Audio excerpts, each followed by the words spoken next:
It's strange how a year can end, yet your hands still feel full. Before a new year begins, the mind wants to carry everything forward. Every mistake, every worry, every unfinished story. You tell yourself, I'll deal with it later. But Buddhism whispers something gentler and more unsettling. Suffering is often not what we carry, but how tightly we hold it. So tonight, let's not rush into becoming a better version of you. Tonight, let's do something quieter. Let's release the weight that has been blocking the real you. Picture a quiet room on a winter night. By the doorway, a soft lamp glows, and your shoes are placed neatly, as if the day has finally agreed to rest. You are standing there, not to leave and not to arrive, but simply to pause. This is your doorway, not into a new year yet, but out of what no longer needs to follow you. Here is the promise of this moment. You don't have to fix your life tonight. You only have to unclench. And when you do, something inside you will finally breathe. So before we go any further, begin with a small ritual. Close your eyes if it feels safe, and take a slow breath in as if you are saying inside, I notice the tight places, the tired places, the quiet weight you've been carrying. Then breathe out and let the exhale whisper, I soften, not forcing anything to leave, just loosening the fist a little. Stay with this for a moment and let this gentle question rest in you. What is it that you've been holding so tightly that it's been holding you back? Lesson 1. The knot of proving. One of the quiet knots you may have tied around your heart this year is the need to be understood by everyone. You explain yourself when you say no. You soften your truth so it sounds kinder. You replay conversations in your mind, wondering if you came across the right way. Not because you are dishonest, but because somewhere inside, you fear that if people don't understand you, they might not accept you. And so, without noticing, you spend your energy proving who you are instead of resting in it. In Buddhism, this comes from a subtle attachment to identity, the image of me that wants to be seen, approved, and kept safe. But here is the tension. The more you try to protect that image, the more fragile you feel. Imagine holding a mask in front of your face all day long. Even if it is beautiful, your arms will grow tired. The mind grows tired too. It forgets that your worth was never created by explanation. It was already there before the words began. So tonight, feel into this question. What part of you is still asking for permission to be at peace? Notice how heavy that feels. Then gently consider this release. Choose one small boundary you will keep without explaining. One moment where you let your silence be enough. Not to push anyone away, but to stop pushing yourself forward. When you do this, you may feel a little fear, a little space, and then something softer underneath. That softness is the beginning of freedom, the moment you stop proving who you are and start simply being. Lesson 2. The knot of replaying. There is a place in your mind that feels like a small room with no windows. In it, the same moment plays again and again. Something you said, something you didn't say, a choice you wish you could undo. You tell yourself you're just trying to understand it, to learn from it, to finally put it to rest. But if you're honest, it doesn't feel like learning. It feels like being trapped. And the strange part is this. The moment is long gone, yet your body still reacts as if it's happening now. Notice what happens when that memory appears.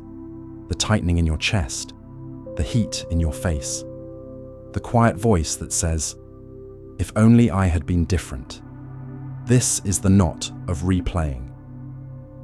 The mind believes that by revisiting the past, it can fix it. But Buddhism points to a softer truth. Everything that happened is already changing.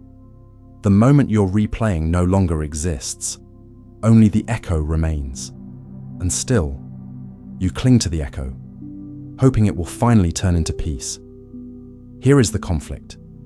You want to forgive yourself, but you're afraid that if you let go, you'll lose control, or forget the lesson, or allow yourself to repeat the same mistake.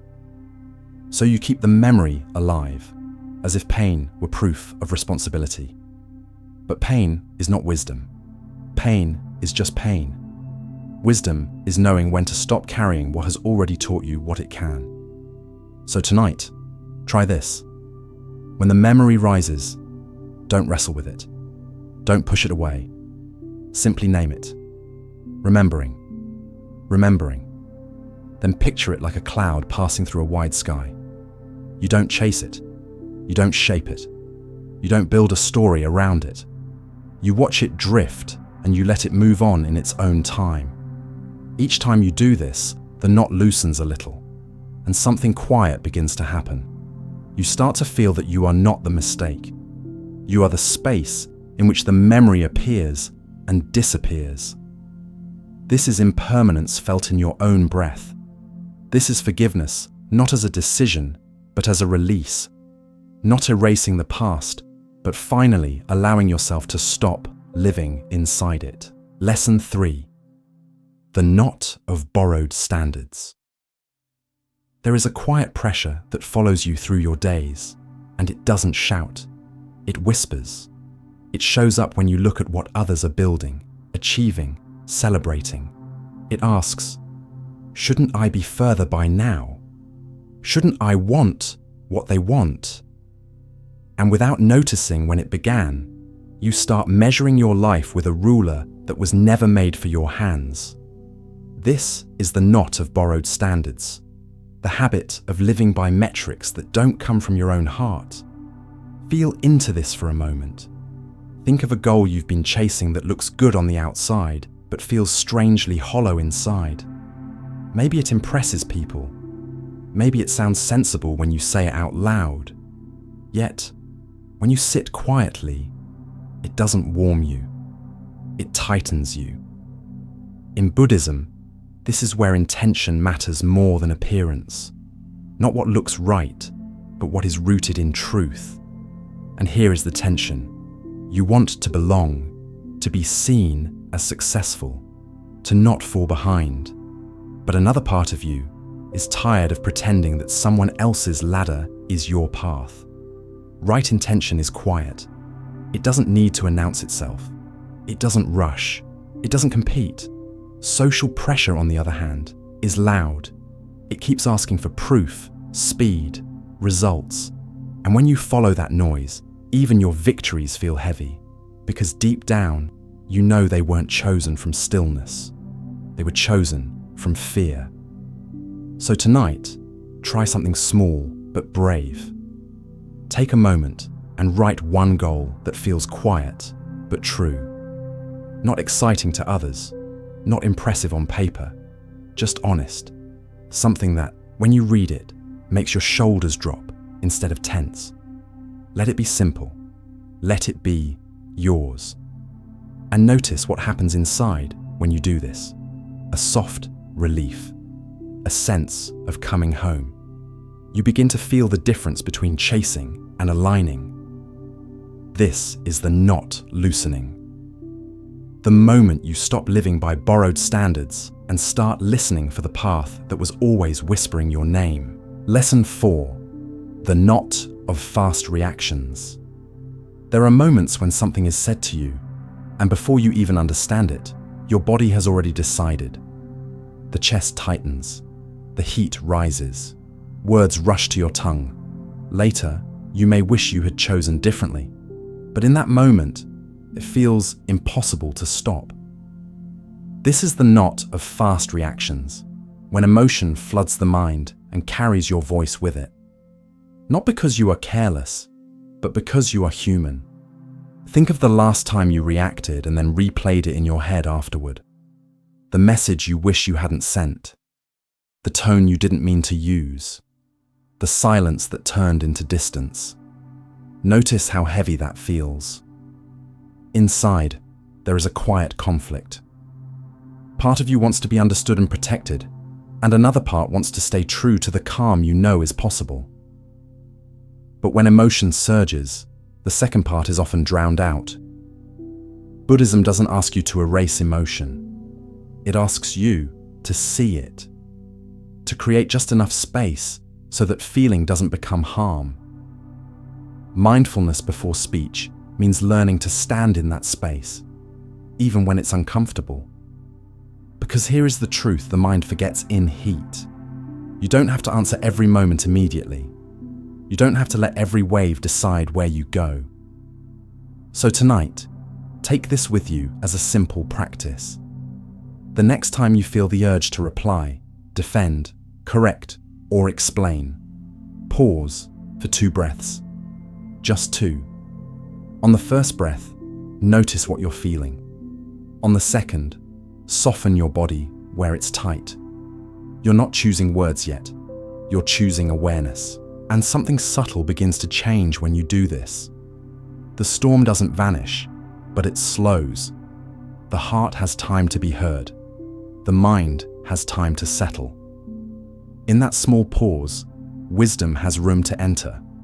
This is the not loosening. The moment you realize that your power is not in reacting faster, but in responding from stillness. When your words come from calm instead of flood, they stop leaving wounds behind and start becoming bridges. Lesson 5. The knot of timeline. Panic. There is a quiet sentence that repeats in many minds, often late at night, when the world is still and no one is watching. I'm behind. Behind where you thought you'd be. Behind where others seem to be. Behind the version of life you imagined would already be yours by now. You don't always say it out loud, but you feel it in the chest, like a clock ticking too loudly in a silent room. This is the knot of timeline panic, the fear that your life is running late. Think of how this shows up for you. A birthday that passed, a photo you saw, a question someone asked without meaning harm, and suddenly, the mind starts counting. Years, milestones, comparisons. The heart tightens, and you begin to rush inwardly, even if nothing outside is actually chasing you. Here is the conflict. You want to trust your path, but another voice keeps saying, if you don't hurry, you'll miss your chance. Buddhism offers a different way of seeing. It teaches that everything arises from causes and conditions. Just like fruit on a tree, each life ripens in its own season, shaped by soil, rain, sunlight, and time. No fruit is late. It becomes ready when the conditions are right. And so do you. What you are living now is not a delay. It is the unfolding of the exact conditions your life needs to grow. So tonight, when the thought I'm late appears, don't argue with it. Gently replace it with something softer and truer. I'm learning the conditions of my life. Say it slowly. Feel how different it lands in your body. One tightens, the other opens, and notice what begins to happen. The rush eases, the breath deepens. You start to sense that you are not broken for being where you are. You are becoming. This is the knot loosening. The moment you stop fighting the clock and start trusting the season you're in. When you do, time no longer feels like an enemy. It becomes a teacher, quietly guiding you toward what will ripen in its own way, in its own moment. Lesson 6. The knot of digital restlessness. There are moments when you finally sit down to rest, and yet nothing inside you rests. Your body is still, but your fingers reach without thinking. One screen becomes another. One scroll becomes the next. And even when you stop, the mind keeps flickering, as if it's still being pulled in 10 directions at once. This is the knot of digital restlessness. Not because you love your phone too much, but because your attention has quietly been trained to never land. Notice what that feels like. The small itch to check, the unease in silence, the sense that if nothing is happening, something must be missing. Here is the inner conflict. Part of you longs for depth, for stillness, for a mind that can stay with one breath, one thought, one moment. But another part has learned to survive on speed. And speed feels safer because it keeps you from meeting what's underneath. In Buddhism, peace grows from right concentration, the simple ability to let the mind gather instead of scatter, not forcing it to be blank, but allowing it to rest on one thing long enough to feel whole again. Because when attention is always divided, even beautiful moments pass without being tasted. You are there, but you are not really here. So tonight, don't make this about quitting anything. Make it about creating one small refuge, one screen-free island each day. Maybe in the morning before the world rushes in. Maybe at night when the day is ready to settle. Just a few minutes where no notifications can reach you, and nothing is asking for your eyes except your own breath. And stay with what happens in that space. At first, the mind may fidget. It may feel bored, restless, even uneasy. But if you remain, something softer begins to arrive. The breath becomes clearer. The body settles. The moment grows wider. This is the knot loosening. The moment you realize your attention doesn't have to be everywhere to be safe. It only has to be here. And in that here, you begin to remember what stillness feels like. Lesson 7. The knot of performing goodness. There is a kind of kindness that looks beautiful on the outside, but feels heavy on the inside. You help, you give, you listen, you show up, and yet, somewhere beneath it all, a small voice waits. Did they notice? Did I do enough? Will they remember this about me? This is the knot of performing goodness, when compassion quietly turns into a way of being seen, and care becomes another role you try to play. Pause and feel into this. Think of a moment when you did something kind, but later felt strangely disappointed when it passed without recognition. That tightness in the chest is not selfishness. It is the human wish to matter. But here is the inner conflict. You want to be genuinely caring, yet part of you is still looking for proof that your goodness has value. And when that proof doesn't come, something inside you feels unseen. In Buddhism, compassion is meant to be light, not heavy. It flows when it's not tied to an image of who you are or how you should be viewed. The moment kindness needs applause, it stops being free. It becomes another attachment, another quiet bargain. I give, so I will be loved. But love born from bargaining is fragile. It fades when the echo fades. So tonight, try a different way. Do one good act anonymously. Something small. Hold a door. Leave a kind note. Help without leaving a name behind. And when no one thanks you, notice what arises. The urge to be seen. The little ache. And then, if you stay with it, something else begins to open. A warmth that doesn't depend on anyone's response. This is the knot loosening. The moment you feel kindness returning to its natural state, not as a performance, but as a quiet expression of who you are when no one is watching. Compassion without attachment doesn't make you colder. It makes you freer. And in that freedom, your heart learns what it feels like to give and remain whole. Lesson 8. The knot of perfect control. There is a way you hold your life that looks like discipline, but feels like pressure. You plan carefully. You rehearse. You wait until you're ready. You tell yourself, when it's perfect, then I'll begin. And so days pass. Ideas fade. Moments close. Not because you don't care, but because you care so much that the fear of getting it wrong becomes heavier than the desire to try. This is the knot of perfect control, when the wish to do well slowly turns into the fear of doing anything at all. Feel how this shows up in you. The message you rewrite again and again before sending. The project you keep refining in your head, but never start. The version of yourself you imagine you must become before you're allowed to move. Beneath all of it is a quiet belief. If I make a mistake, it will say something about who I am. And here is the inner conflict. You long to grow, to express, to live more fully. But you're also trying to protect yourself from the pain of falling short. So you build walls made of not yet. In Buddhism, there is a teaching called beginner's mind. It doesn't mean being careless. It means meeting each moment as if you are new, open, and willing to learn. A beginner expects to stumble. A beginner knows that clumsiness is not failure, but part of becoming. But when you forget this, you start treating life like a test you can fail instead of a path you are meant to walk. Imagine a child learning to walk. They wobble, they fall, they laugh, they try again. They are not embarrassed by being unsteady. They are not waiting to be perfect before they stand.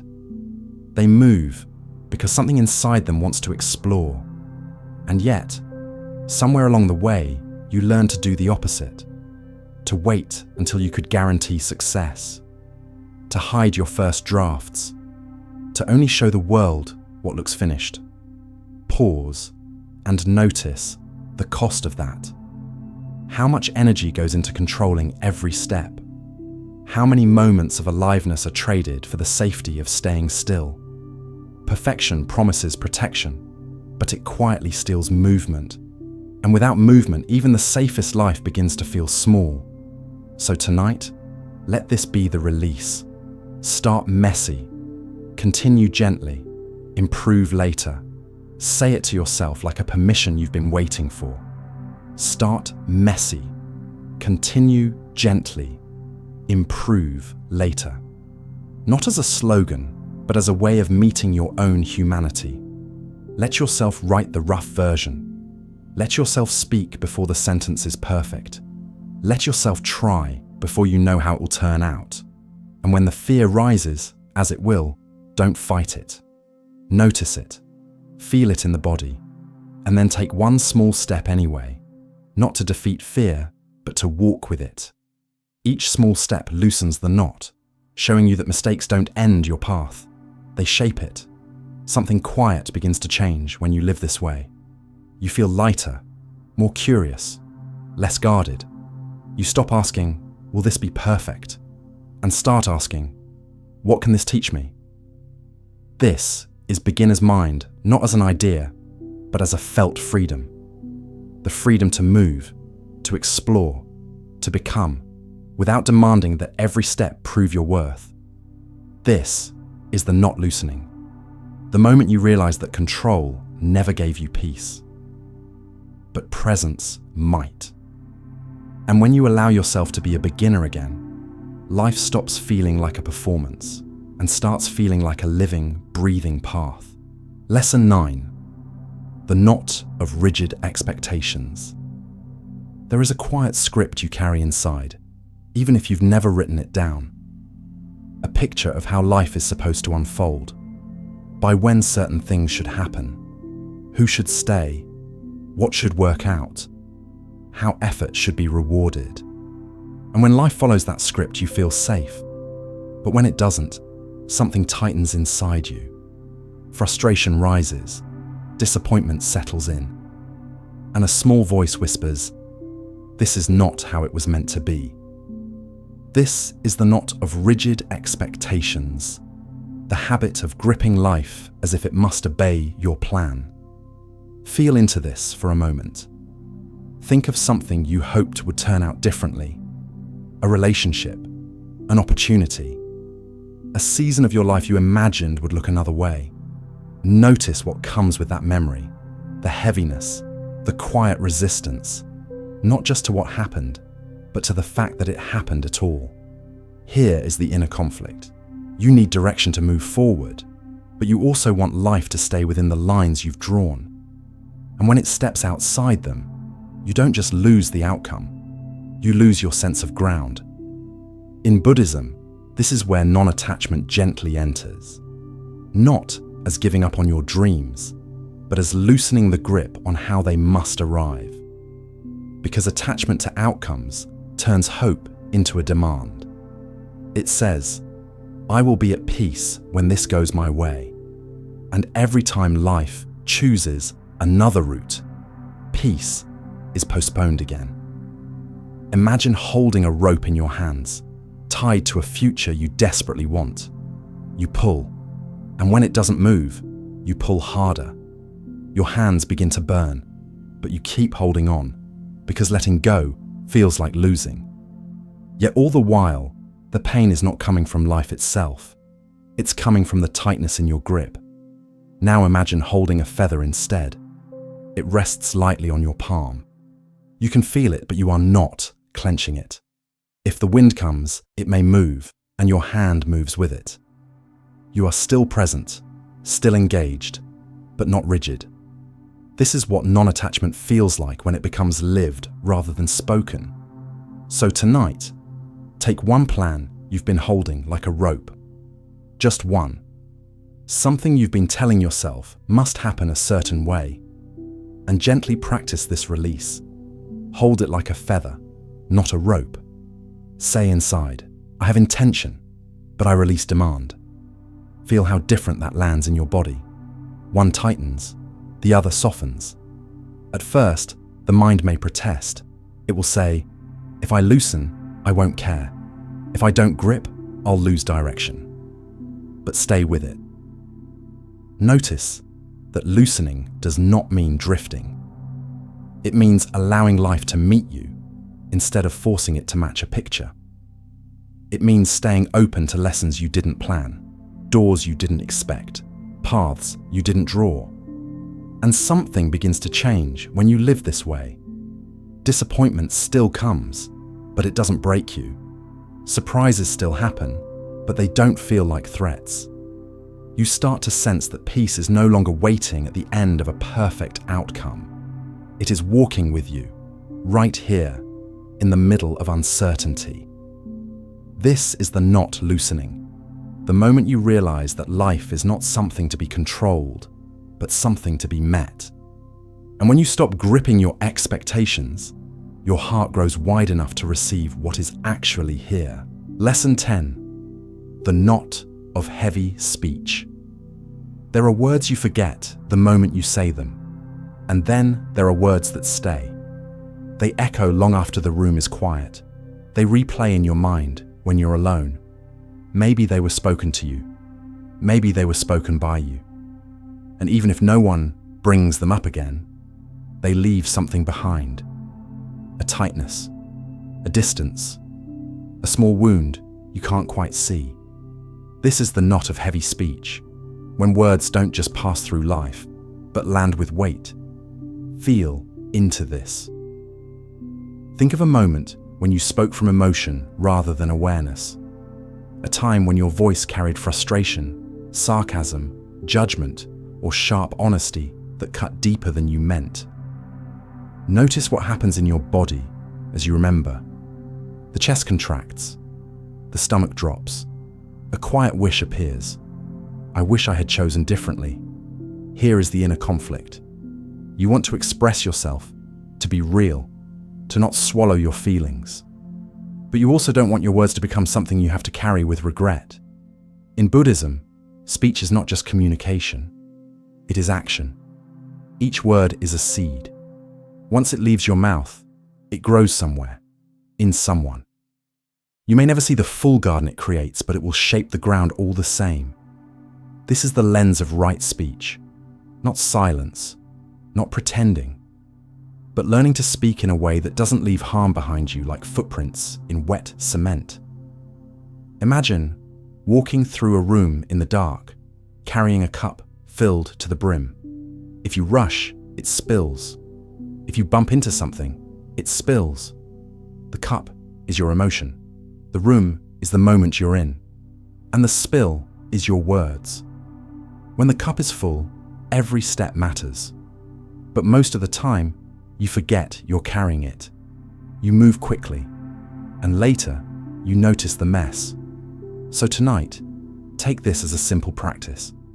Before you speak, especially when emotion is high, pause and ask 3 quiet questions inside. Is it true? Is it necessary? Is it kind?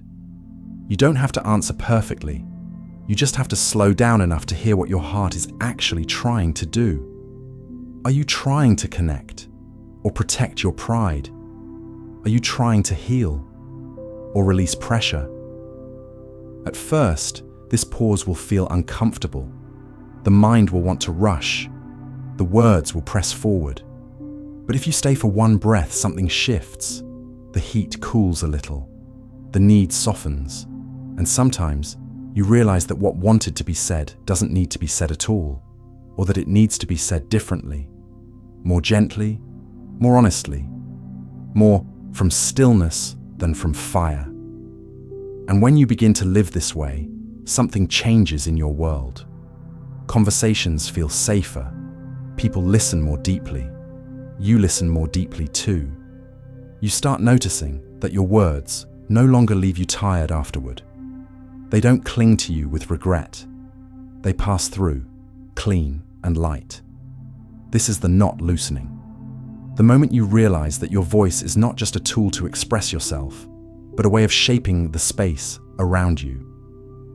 When your speech becomes lighter, your heart becomes lighter too.